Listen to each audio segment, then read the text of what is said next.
Saya terharu dengan Assalamualaikum warahmatullahi wabarakatuh.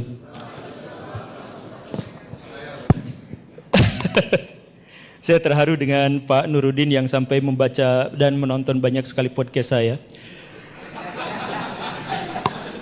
Dalam keadaan saya belum pernah membaca satupun buku beliau. Tapi ya tidak apa-apa. Ya bahkan saya tidak bawa PowerPoint, tidak bawa apa-apa karena memang secara khusus saya meremehkan diskusi kali ini. Kenapa? Bukan karena meremehkan Pak Nuruddin, tapi meremehkan Kiera. Tapi menarik perhatian buat saya adalah bahwa berkali-kali Pak Nuruddin mengatakan bahwa saya mengatakan bahwa yang dimaksud dengan ilmiah itu hanya empiris saja, hanya terindra saja. Saya tidak pernah, demi Allah, saya tidak pernah mengatakan seperti itu. Saya hanya mengatakan bahwa studi ilmiah itu dimulai dari konfirmasi indrawi, dimulai dari, bukan secara keseluruhan. Jadi kalau misalkan sesuatu belum dikonfirmasi secara indrawi, maka pihak rasional menjadi sulit untuk bisa dicapai. Tapi dan sebenarnya banyak sekali yang ingin saya komentari di sini, tapi sedikit Pak Nuruddin, saya boleh bertanya sekali aja ya, sekali aja ini sebagai pembuka, nanti saya ngobrol karena debatnya belum selesai, belum dimulai, tapi saya mau nanya aja dulu sedikit. Tadi Pak Nuruddin itu mengatakan bahwa dalam untuk memahami Allah, maka kita tuh tidak bisa diuji secara indrawi, tetapi harus empiris dengan ada kausalitas dan sebagainya, harus rasional ya. Rasional secara jadi, dan rasional itu adalah salah satu metode ilmiah, dan bahwa apa tadi saya lupa, tapi intinya mah Allah itu digapai dengan rasionalisme diantaranya, begitu ya. Jadi rasio itu adalah pembuktian terhadap keberadaan ilahi, begitu ya? Salah satunya. Iya. Oke. Kalau gitu tolong Pak Nuruddin buktikan secara rasional bahwa saya ada di sini. Ya Anda ada. Ya, tahu dari mana ada? Rasional. Tahu dari mana ada? Ya ini indera saya melihat. Ya, itu indera rasional. Iya, salah satu pengetahuan rasional itu, Pak Arbi ada di sini, Pak ini ada di sini. Itu Enggak. rasional. Bapak tadi mengatakan Allah tidak bisa diindra. Iya. Karena itu pembuktiannya hanya dengan menggunakan rasional. Itu kan hal gaib, Pak. Bapak kan hal yang tampak. Iya, betul. Maka sebentar saya mau nanya ini yang paling dasar aja dulu ya. Saya jawab. Saya nanya yang dasar ya. Jawab. Jadi begini, Guru Gembul ini ingin menunjukkan bahwa tidak semua hal bisa dibuktikan hanya dengan akal ataupun indera. Keduanya harus sejalan. Guru Gembul menantang Pak Nuruddin untuk membuktikan secara rasional bahwa dia ada di situ. Tanpa bisa melihat atau mendengar orang itu secara indera, buktikan keberadaannya hanya lewat logika atau akal aja sebenarnya sulit. Intinya, Guru Gembul mau bilang bahwa ada batasan dalam membuktikan sesuatu hanya dengan akal atau indera, apalagi soal Tuhan.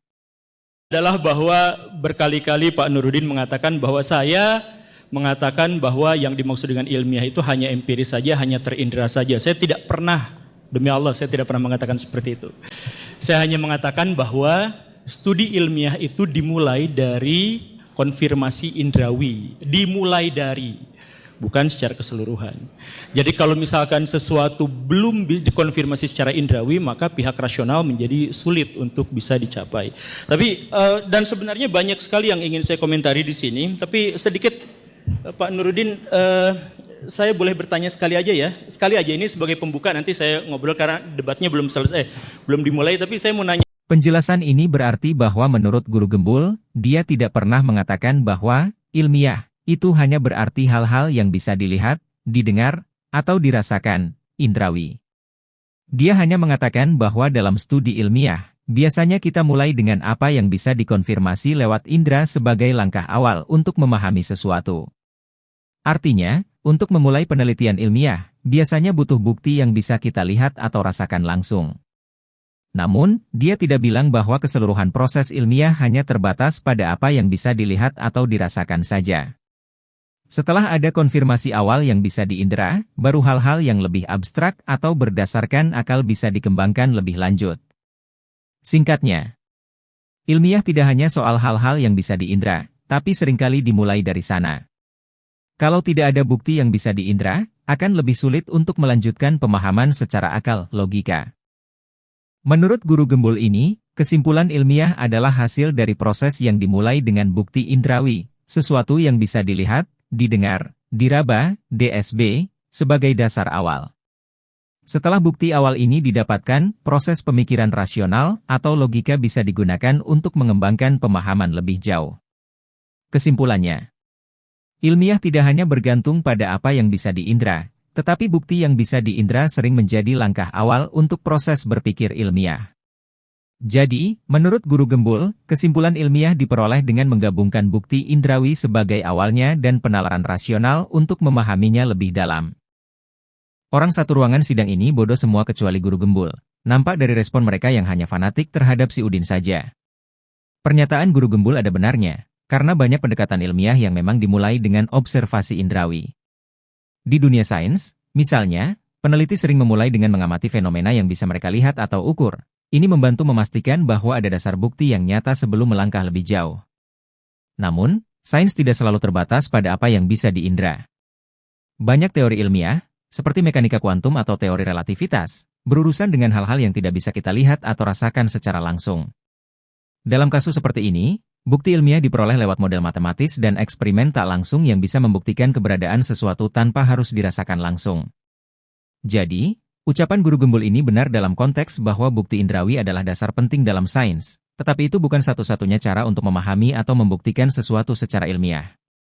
Semakin kesini saya semakin gak respect terhadap orang-orang yang selalu terpecah-pecah ngaku-ngaku aswaja-aswaja. Tapi sombong. Kita lihat dari diskusi ini nampak angkuhan siapa di sini. Kesimpulan dari analogi Guru Gembul tentang buktikan keberadaan dirinya adalah untuk menunjukkan keterbatasan bukti rasional dan empiris dalam membuktikan keberadaan atau realitas sesuatu. Guru Gembul ingin menggarisbawahi bahwa tidak semua hal bisa dibuktikan hanya dengan akal atau indera.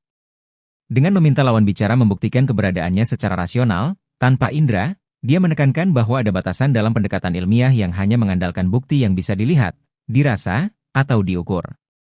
Ini menjadi kritik terhadap pandangan bahwa segala sesuatu bisa dan harus dijelaskan secara ilmiah atau empiris, terutama soal keyakinan terhadap Tuhan atau realitas yang tidak selalu bisa dibuktikan secara langsung. Pak, sesuatu yang bersifat indrawi ada secara faktual itu ya rasional gitu loh. Pernyataan si Udin bahwa sesuatu yang bersifat indrawi ada secara faktual itu ya rasional, itu salah Din. Indrawi berarti sesuatu yang bisa kita tangkap dengan panca indera. Misalnya, sesuatu yang bisa dilihat, didengar, atau diraba. Hal ini berhubungan dengan bukti faktual yang bisa diobservasi langsung. Rasional berhubungan dengan pemikiran logis, yaitu kemampuan untuk menarik kesimpulan berdasarkan bukti dan logika. Meskipun fakta yang bisa diindra bisa membantu proses berpikir rasional, keberadaan sesuatu secara indrawi tidak otomatis berarti rasional. Rasionalitas adalah cara kita memahami dan menjelaskan sesuatu menggunakan logika, bukan hanya soal bisa melihat atau merasakan. Bapak tadi mengatakan bahwa Allah tidak bisa diindra. Iya. Karena itu untuk menguji keberadaan Allah adalah dengan rasional. Nah, kalau demikian berarti rasional itu bisa dijadikan alat bukti, begitu Iya, kan? iya, iya. Nah, buktikan saya ada di sini. Pak Guru Gembul, itu namanya qiyas ma'al fariq. Itu namanya qiyas ma'al fariq. Pak Guru Gembul, Tuhan itu bersifat non-indrawi, Anda bersifat indrawi. Kita nggak berbicara soal Tuhan, kita berbicara pembuktian rasional dulu. Iya. Buktikan saya ada di sini secara rasional. Iya, satu, secara indrawi saya melihat Anda ada di sini. Rasio saya mengatakan bahwa Guru Gembul ada, konsep ada itu konsep rasional loh. Di sini Guru Gembul bukan mau bertanya soal perbedaan objek yang mau dibandingkan. Jadi gak nyambung dengan tuduhan si Udin yang mengatakan qiyas ma'al fariq, analogi yang tidak tepat atau salah tampaknya mirip, tetapi sebenarnya memiliki perbedaan penting. Maksud Guru Gembul itu, soal rasionalitas yang digunakan si Udin untuk membuktikan keberadaan Tuhan. Makanya Guru Gembul menyatakan buktikan keberadaan saya dengan menggunakan rasional. Saya ulangi sekali lagi ya, supaya si paling aswaja paham. Guru Gembul ingin menyoroti bahwa tidak semua hal bisa dibuktikan hanya dengan rasionalitas, terutama dalam konteks keberadaan Tuhan, yang seringkali tidak dapat diakses atau dipahami sepenuhnya oleh akal semata. Dengan meminta Udin membuktikan keberadaannya secara rasional, Guru Gembul mencoba menunjukkan bahwa bahkan sesuatu yang jelas-jelas hadir secara fisik di hadapan kita bisa saja sulit untuk dibuktikan jika hanya mengandalkan rasionalitas tanpa pengalaman langsung melalui indera. Jawaban Udin yang mengatakan bahwa penginderaan, melihat, mendengar, DSB, sudah cukup untuk membuktikan keberadaan Guru Gembul sebenarnya tidak tepat. Udin malah mencampurkan bukti indrawi dengan bukti rasional, Padahal poin Guru Gembul adalah untuk menantang batasan rasionalitas itu sendiri, bukan sekadar bukti indrawi. Inti dari tantangan Guru Gembul ini adalah untuk menunjukkan bahwa rasionalitas saja tidak selalu memadai untuk membuktikan sesuatu, apalagi dalam hal yang abstrak atau metafisik seperti keberadaan Tuhan. Jawaban Udin yang mengatakan bahwa, indra saya sudah menjadi bukti rasional kalau Anda ada, justru mendukung pernyataan awal Guru Gembul yang menyatakan bahwa proses ilmiah atau pembuktian seringkali harus melalui pendekatan indrawi terlebih dahulu sebelum sampai pada kesimpulan rasional. Ucapan Guru Gembul yang bisa dikutip di sini adalah, studi ilmiah itu dimulai dari konfirmasi indrawi, bukan secara keseluruhan. Jadi kalau misalkan sesuatu belum dikonfirmasi secara indrawi, maka pihak rasional menjadi sulit untuk bisa dicapai. Saya hanya mengatakan bahwa studi ilmiah itu dimulai dari konfirmasi indrawi, dimulai dari bukti yang bisa kita lihat atau rasakan, bukan secara keseluruhan. Jadi kalau sesuatu belum dikonfirmasi secara indrawi, maka pihak rasional menjadi sulit untuk bisa dicapai. Dengan jawaban Udin, secara tidak langsung dia mengakui bahwa keberadaan Guru Gembul terkonfirmasi oleh pengindraannya terlebih dahulu, melihat atau mendengar Guru Gembul, lalu hal ini mendasari pembuktian rasionalnya.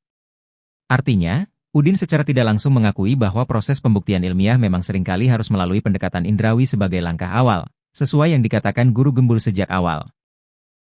Tapi konsep ada itu konsep filosofis loh. Iya. Harus melibatkan rasio. Indra saya hanya melihat apa yang tampak dari beliau ini gitu loh. Mengatakan beliau ada, itu konsep rasional. Di keberadaan Pak Guru Gembul ketika indra saya mengafirmasi ada di alam luar, rasio saya mengatakan, ya dia ada karena dia punya realitas yang nyata. Ini begini gitu loh. Nah, beliau mengatakan, ini kan Tuhan bisa dibuktikan secara rasional. Sekarang buktikan saya rasional. Pak, itu namanya qiyas ma'al fariq. Tuhan itu secara Tuhan itu non indrawi, beliau itu bersifat indrawi. Maksud Guru Gembul itu, soal rasionalitas yang digunakan si Udin untuk membuktikan keberadaan Tuhan. Makanya Guru Gembul menyatakan buktikan keberadaan saya dengan menggunakan rasional. Udin mencoba menyusun argumen bahwa indranya melihat Guru Gembul, jadi secara indrawi keberadaan Guru Gembul tampak nyata. Tetapi, konsep ya ada, ya sebagai ide atau eksistensi adalah konsep rasional yang memerlukan pemahaman lebih mendalam daripada sekadar apa yang ditangkap oleh indra. Dengan demikian, dia menarik kesimpulan bahwa jika keberadaan Guru Gembul bisa dibuktikan dengan kombinasi indra dan rasio, maka Tuhan juga bisa dibuktikan secara rasional, meskipun mungkin tidak selalu membutuhkan bukti yang terlihat atau terindra langsung. Namun, argumen Udin ini sebenarnya tetap mendukung poin awal Guru Gembul, yaitu bahwa proses pembuktian sering dimulai dari konfirmasi indrawi, kemudian dikembangkan secara rasional. Udin mengakui bahwa indra adalah langkah awal yang mengafirmasi keberadaan sebelum rasio mengukuhkan konsep ya ada. Ini konsisten dengan pernyataan Guru Gembul bahwa studi ilmiah atau pembuktian biasanya berawal dari hal-hal yang bisa ditangkap oleh indra.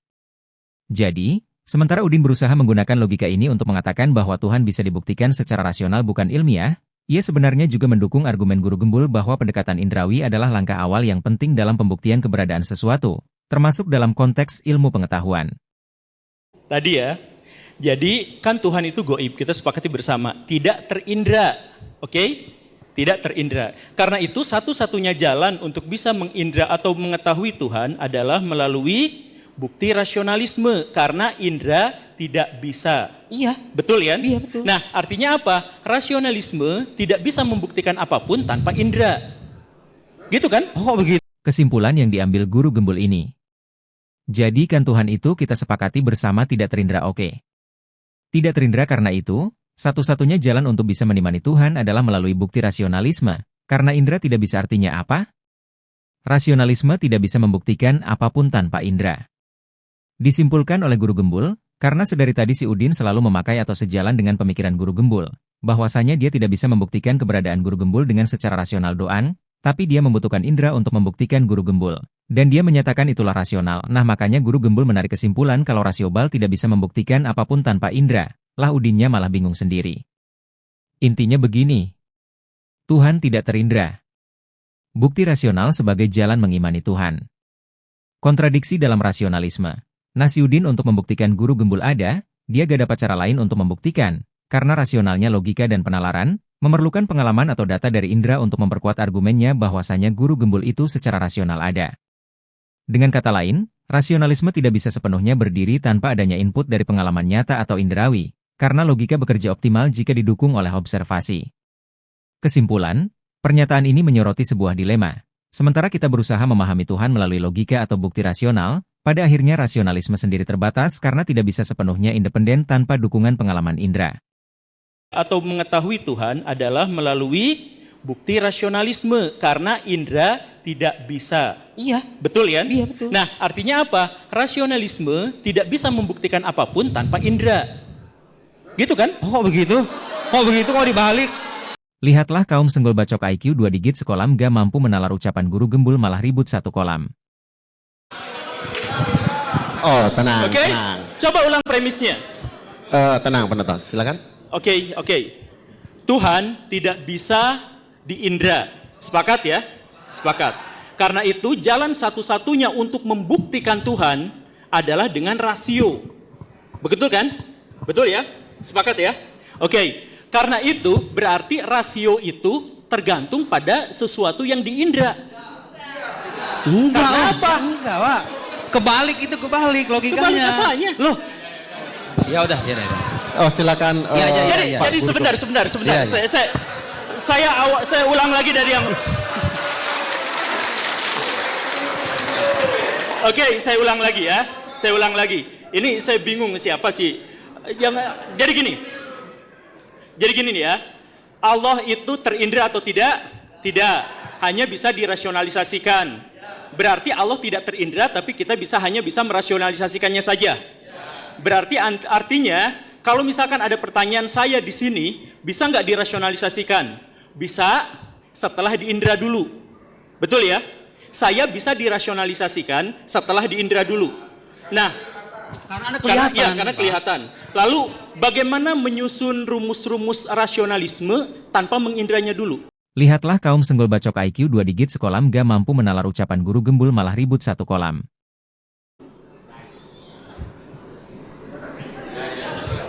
Oke? Bagaimana kalau misalkan saya ulang lagi ya. Allah tidak bisa diindra. Karena itu untuk membuktikan keberadaan Allah adalah dengan rasionalisme. Betul kan? Nah, sekarang berarti pembuktian rasionalisme, sekarang saya ada di sini. Dari mana bukti saya ada di sini? Diindra dulu, baru dirasionalisasikan. Lalu bagaimana memahami Tuhan yang tidak diindra dulu tiba-tiba bisa dirasionalisasikan? Beda karena Allah itu gaib. Apa? Anda nggak punya Tuhan? Anda bukan Tuhan. Oh iya, karena saya bukan Tuhan. Oke, nggak seimbang. Bukan objek penelitiannya, tapi cara untuk mengetahui Tuhannya. Oke, caranya yang tadi saya ulang lagi, bukan saya dan bukan Tuhan. Tapi balik lagi, aduh kenapa ya? Guru gembul kok malah bertanya, aduh kenapa ya? Dia kan harusnya tahu, dia berada di antara kaum IQ 2 digit sekolam.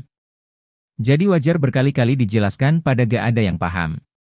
Pakai rasio dulu, baru rasio kemudian.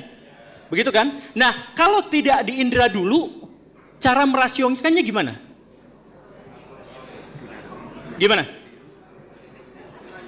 Gimana cara merasiokan sebuah yang belum terindra? Coba ada yang jawab? Apa saya ulang lagi pertanyaannya?